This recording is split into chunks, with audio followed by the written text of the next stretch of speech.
भगवते वासुदेवाय। 11वां अध्याय काल निरूपण।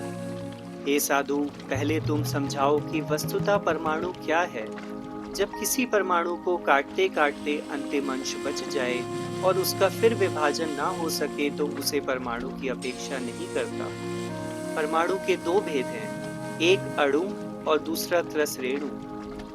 दो परमाणु का एक अणु और तीन अणु का एक त्रसेणु होता है। यह सूक्ष्म और अव्यक्त होता है। घर में खिड़कियों या झरोखे के मार्ग से जो सूर्य की किरणें प्रवेश करती हैं, वह धूल से उड़ती हुई दिखाई पड़ती हैं।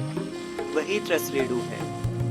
तीन त्रसरेणु का एक काल त्रुटि, 100 त्रुटि का एक वेद, 3 वेद का एक लौ, 3 लौ का एक निमेष, 3 निमेष का एक क्षण, 5 क्षण का एक काष्ठा, 15 काष्ठा का एक लघु, 15 लघु की एक नाड़ी, 2 नाड़ी का एक मुहूर्त, 6 मुहूर्त का एक याम और 4 याम का एक दिन होता है।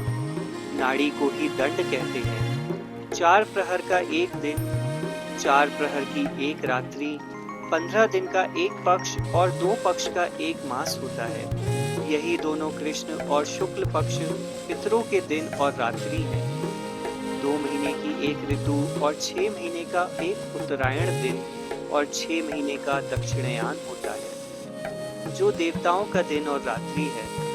12 महीने का एक वर्ष और 100 वर्ष मनुष्य की आयु कही गई है। सतयुग, द्वापर, त्रेता और कली ये काल के 4 युग हैं।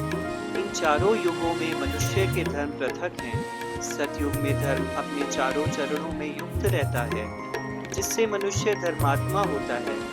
इसके बाद युगों में धर्म के एक एक चरण घटते जाते हैं और तद अनुसार मनुष्य के धर्म का ह्रास हो जाता है।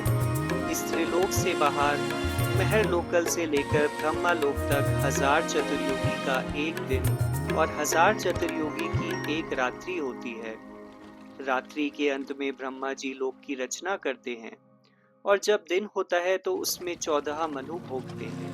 71 चतुर्योगी तक मनु अपने अपने मनवंतरों को भोगते हैं। जब ब्रह्मा जी का दिन समाप्त होता है तो वे चुप होकर विश्राम लेते हैं और समस्त लोग उनमें लीन हो जाते हैं, जिसे प्रलय कहा जाता है।